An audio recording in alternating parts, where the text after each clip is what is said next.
Breaking news. సచివాలయంలో CM Chandrababu అధ్యక్షతన రాష్ట్ర మంత్రివర్గ సమావేశం ప్రారంభమైంది. మొత్తం 69 అంశాలపై కేబినెట్లో చర్చ జరగనుంది. 1,00,000 కోట్ల రూపాయల పెట్టుబడులకు మంత్రివర్గం ఆమోదం తెలపనుండగా మోంతా తుఫాన్ ప్రభావంపై ప్రధాన చర్చ జరగనుంది. ఎన్ఏబిఎఫ్ఐడి నుంచి 7,500 కోట్ల రూపాయల రుణం తీసుకునేందుకు సిఆర్డీఏకు అనుమతి ఇవ్వనుంది. అలాగే ఈ నెల 14న 15 తేదీల్లో విశాఖలో జరిగే పెట్టుబడుల సదస్సుపైన చర్చ జరగనుంది. క్వాంటమ్ కంప్యూటింగ్ పాలసీ 2025-30కి మంత్రివర్గం ఆమోదం తెలపనుంది. ప్రతిపాదిత డ్రోన్ సిటీలో భూ కేటాయింపు పాలసీకి గ్రీన్ సిగ్నల్ ఇవ్వనుంది. ఇక దీనిపై మరింత సమాచారం మా స్పెషల్ కరెస్పాండెంట్ రాయేష్ అందిస్తారు. Right, good afternoon Rayesh. చెప్పండి, ఈరోజు జరగబోయే సమావేశంలో ప్రధాన అంశాలు వేటి గురించి చర్చించనున్నారు? రైట్ రాజ్ కుమార్, ఏదైతే సీఎం చంద్రబాబు అధ్యక్షుడిన కొద్దిసేపు క్రితం కేబినెట్ అయితే భేటీ అయితే జరిగిందని చెప్పుకోవచ్చు. కేబినెట్ భేటీ అనేది కొనసాగుతుంది. మొత్తం దాదాపు 69 అంశాలకు సంబంధించి ఇవాళ కేబినెట్ లో సుదీర్ఘంగా అయితే చర్చించబోతున్నారు. ప్రధానంగా చూసుకున్నట్టయితే అటు సిఆర్డీకి సంబంధించి దాదాపు 7,500 కోట్ల వరకు కూడా రుణం తీసుకోవడానికి వాళ్ళ కేబినెట్ లో చర్చ అయితే జరగబోతుంది. ఇంకా అంతేకాకుండా ప్రధానంగా ఆ ఎస్ఐపిపి సమావేశానికి సంబంధించి ఇటీవల కాలంలోనే దాదాపు 1,00,000 కోట్ల వరకు కూడా కంపెనీలకు సంబంధించి దాంట్లో ఆమోదం తెలిపిన నేపథ్యంలో వాటికి ప్రధానంగా భూ కేటాయింపుల మీద ఇవాళ కేబినెట్ అయితే చర్చ జరిగిపోతుందని చెప్పుకోవచ్చు. పూర్తిగా కంపెనీలకు సంబంధించి భూ కేటాయింపులు చేసి వెంటనే అవి గ్రౌండింగ్ అయ్యే విధంగా కూడా అటు కేబినెట్ అయితే సుదీర్ఘంగా చర్చ జరుగుతుంది. అంతేకాకుండా కంప్యూటర్ పాలసీ, క్వాంటమ్ కంప్యూటరింగ్ పాలసీకి సంబంధించి 2025 2035 పాటు దానికి సంబంధించి కేబినెట్ అయితే ఆమోదం తెలపబోతుందని చెప్పుకోవచ్చు. ఇక దీనికి సంబంధించి ప్రధానంగా డిజిటల్ గవర్నెన్స్ కావచ్చు, సుస్థిర పట్టణ పాలసీకి, అలాగే రియల్ టైమ్ గవర్నెన్స్ సంబంధించి టెక్నాలజీని పెంచి వాటిని పూర్తిగా ప్రజలకు అందుబాటులో తెచ్చే విధంగా కూడా అటు సింగపూర్ కంపెనీకి సంబంధించి ఆంధ్రప్రదేశ్ ఒప్పందం చేసుకోబోతుందని చెప్పుకోవచ్చు. దానికి సంబంధించి సుదీర్ఘంగా కూడా ఇవాళ ఆ కేబినెట్ లో చర్చ జరిగిపోతుంది. అంతేకాకుండా ప్రధానంగా చూసుకున్నట్టయితే 14-15 తారీఖుల్లో వైజాగ్ సమ్మిట్ కి సంబంధించి చాలా ప్రధానంగా కూడా ఆ కూటమి ప్రభుత్వం ఫోకస్ పెట్టింది కాబట్టి దానికి సంబంధించి దాదాపు ఎంఓయూలు మొత్తం కూడా 400 వరకు కూడా ఎంఓయూలు కుదుర్చుకునే విధంగా కూడా సుదీర్ఘంగా ఆ కేబినెట్ లో చర్చ జరగబోతుంది. అటు ఆంధ్రప్రదేశ్ రాష్ట్ర ప్రభుత్వం తరఫున కార్యదర్శికి సంబంధించి ఆర్థిక కార్యదర్శి సంతకం చేసే విధంగా కూడా అటు ఇప్పటికే లోకేష్ దానికి ప్రతిపాదించారు. దానికి సంబంధించి కేబినెట్ లో అయితే ఆమోదం తెలపనుందని చెప్పుకోవచ్చు. అసైన్ భూములకు సంబంధించి చట్టం సవరణ బిల్లుల మీద కూడా సుదీర్ఘంగా అటు మంత్రివర్గం చర్చ జరగబోతుంది. దానికి సంబంధించి ప్రత్యేకంగా ఒక చట్టం తీసుకురావాలి. వచ్చే అసెంబ్లీ సమావేశాలన్నీ కూడా పూర్తిగా అయితే అటు కేబినెట్ లో చర్చ జరుగుతుందని చెప్పుకోవచ్చు. అంతేకాకుండా ప్రత్యేకంగా చూసుకున్నట్టయితే పూర్తిగా అటు ముందా తుఫాన్ సంబంధించి ఏదైతే దాదాపు 5,500 కోట్ల వరకు కూడా నష్టం వాటిల్లింది. పూర్తిగా అటు రైతుల్ని అలాగే నష్టపోయిన ప్రజలను ఆదుకునే విధంగా కూడా ఇప్పటికే అటు ప్రభుత్వం అనేది అనేక చర్యలు పాల్గొంటుంది. కాబట్టి అయితే ఈ మోంతా తుఫాన్ పై ప్రభుత్వం ఇప్పుడు రైతులు కానీ అలానే తీర ప్రాంత ప్రజలకు సహకారం అందించే దిశగా ఎలాంటి చర్యలు తీసుకోవచ్చు?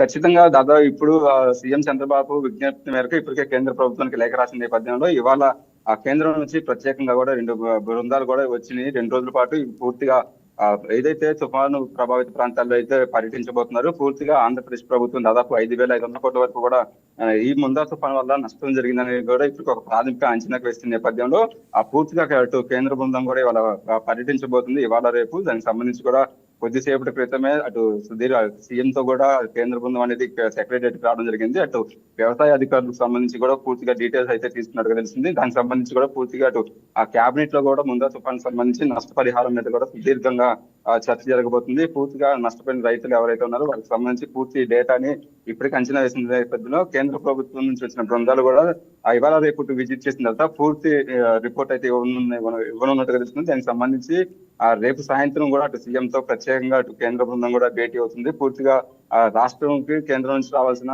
నష్టపరిహారం కావచ్చు, వెంటనే దానికి సంబంధించిన నిధుల విషయంలో కూడా అటు వెంటనే యుద్ధ ప్రాతిపదికన కూడా అందించే విధంగా కూడా అటు కేంద్ర ప్రభుత్వం ముందుందని చెప్పుకోవచ్చు. ఓకే, ఇక ఈ సమావేశంలో మరో ముఖ్య చర్చ ఏంటంటే ఇప్పుడు విశాఖ పెట్టుబడుల సదస్సు గురించి కూడా ఉందని చెప్తున్నారు. అయితే ఇప్పుడు తాజాగా తీసుకునే నిర్ణయాలు వీటికి ఎలా దోహదం చేస్తాయి?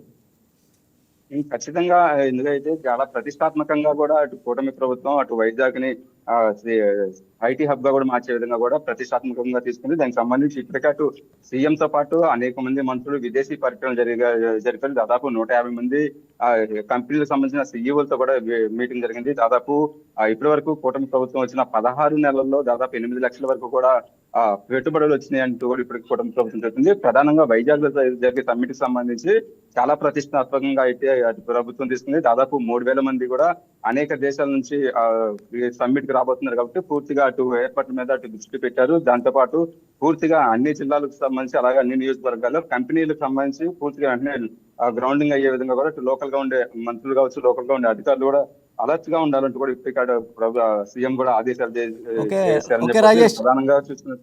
ఇక ఈ పెట్టుబడులు ప్రధానంగా ఏ రంగాల్లో పెట్టే అవకాశం ఉంది?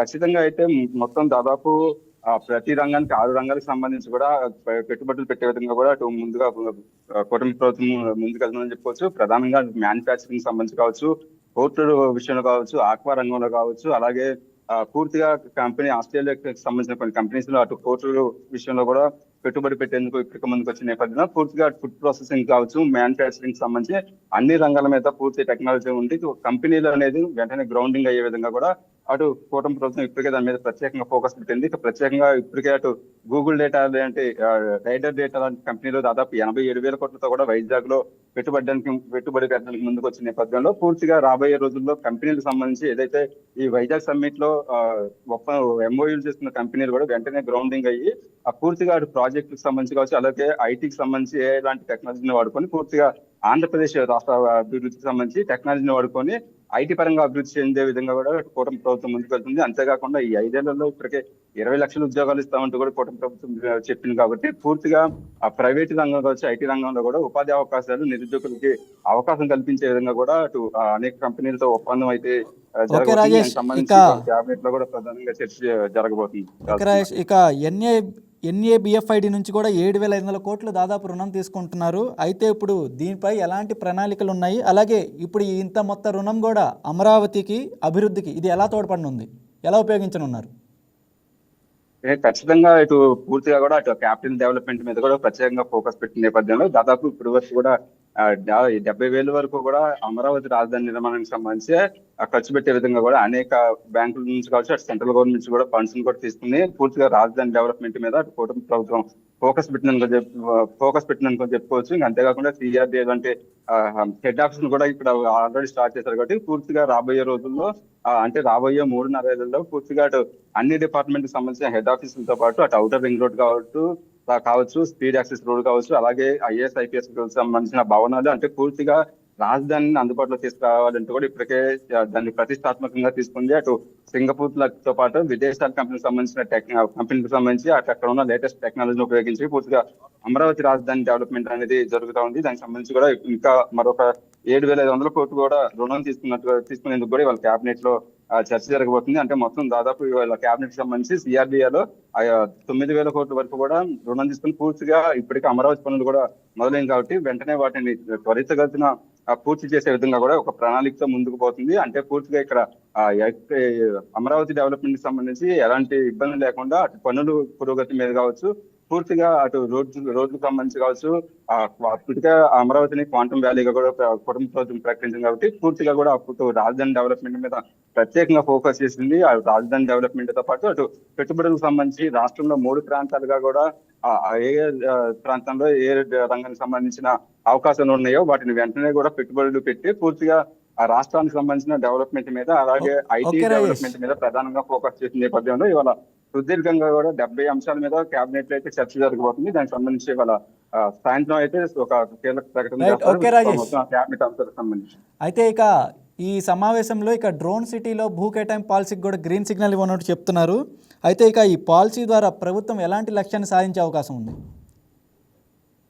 ఖచ్చితంగా అయితే పూర్తిగా సింగపూర్ ప్రభుత్వంతో కొన్ని కీలక ఒప్పందాలు చేసుకొని ఆ డ్రోన్ సిటీకి భూమి కేటాయింపు ఇచ్చే విధంగా కూడా క్యాబినెట్ లో అయితే సుదీర్ఘంగా చర్చ జరగబోతుంది. ఎందుకంటే పూర్తిగా అటు డిజిటల్ గవర్నెన్స్ ని అలాగే సుస్థిర పరిపాలనకు సంబంధించి రియల్ టైమ్ గవర్నెన్స్ అనేది ఇప్పటికే అందుబాటులోకి తీసుకొచ్చింది. కాబట్టి పూర్తిగా అటు ప్రజలకు సంబంధించి పూర్తి టెక్నాలజీని ఉపయోగించుకొని అంటే టెక్నాలజీ ఉపయోగించుకొని ప్రభుత్వ సేవలు అనేది ప్రజలకు అందుబాటులోకి తీసుకురావడానికి ఖచ్చితంగా అయితే సింగపూర్ లాంటి దేశాలతో ఉన్న కమ్యూనికేషన్ వ్యవస్థను అందిపుచ్చుకొని దాన్ని కూడా ఆంధ్రప్రదేశ్ లో ఇంప్లిమెంట్ చేసే విధంగా కూడా అటు కీలకంగా అయితే ఇవాళ కేబినెట్ లో చర్చ జరగబోతుంది. దానికి సంబంధించి కూడా పూర్తిగా ఏ అంశాలకు సంబంధించి ఎలా ముందుకు డెవలప్ చేయాలి. ఇక ఈ సమావేశంలో తీసుకునే నిర్ణయాలు రాష్ట్ర అభివృద్ధిపై ఎలాంటి ప్రభావం చూపించవచ్చు? ఖచ్చితంగా అయితే పూర్తిగా అటు రాష్ట్రానికి సంబంధించిన డెవలప్మెంట్ మీద పూర్తిగా కూటమి ఫోకస్ చేసింది కాబట్టి అటు పెట్టుబడుల విషయంలో కావచ్చు, అమరావతి డెవలప్మెంట్ విషయంలో కావచ్చు, పూర్తిగా రాబోయే 5 ఏళ్లలో ఒక ఐటీ హబ్ గా అటు విశాఖపట్నంతో పాటు పూర్తిగా అటు రాజధాని ప్రాంతాన్ని డెవలప్ చేసి రాష్ట్ర అభివృద్ధి కోసం అనేది ఖచ్చితంగా చేయాలనేది కూడా ఇప్పటికే కూటమి ప్రభుత్వం ముందుకు వెళ్తున్న నేపథ్యంలో వెంటనే ఉపాధి రంగానికి సంబంధించి కూడా అవకాశాలు కల్పించడం, పూర్తిగా పెట్టుబడులకు సంబంధించి కావచ్చు, అలాగే వైజాగ్ లో జరిగే సమ్మిట్ లో దాదాపు ఎంఓయూలు కూడా కన్ఫర్మ్ చేసుకుంటున్న నేపథ్యంలో దాదాపు 400 వరకు కూడా ఎంఓయూలు కూడా ఇప్పటికే చేసుకోవడానికి కూడా సిద్ధమైన నేపథ్యంలో పూర్తిగా అటు ఐటీ పరంగా అలాగే రాష్ట్రానికి సంబంధించి ఏదైతే ఆంధ్రప్రదేశ్ అనేది డెవలప్మెంట్ అవుతున్న స్టేట్ కాబట్టి పూర్తిగా అన్ని అంశాలు కూడా ఆ పెట్టుబడులు పెట్టే రంగానికి కలిసి వచ్చే అవకాశం ఉంది కాబట్టి వాటి మీద ప్రధానంగా ఫోకస్ చేశారు. దానికి సంబంధించి ప్రధానంగా వైజాగ్ సమ్మిట్ తో పాటు జిల్లాల విభజనకు సంబంధించి కూడా వాళ్ళకి ఒక కీలక నిర్ణయం తీసుకునే అవకాశం ఉన్నట్టు తెలిసింది. ఇక పూర్తిగా అటు పరిపాలనకి అనుకూలంగా ఉండే విధంగా కూడా డిసెంబర్ 31 నాటికి ఈ జిల్లాల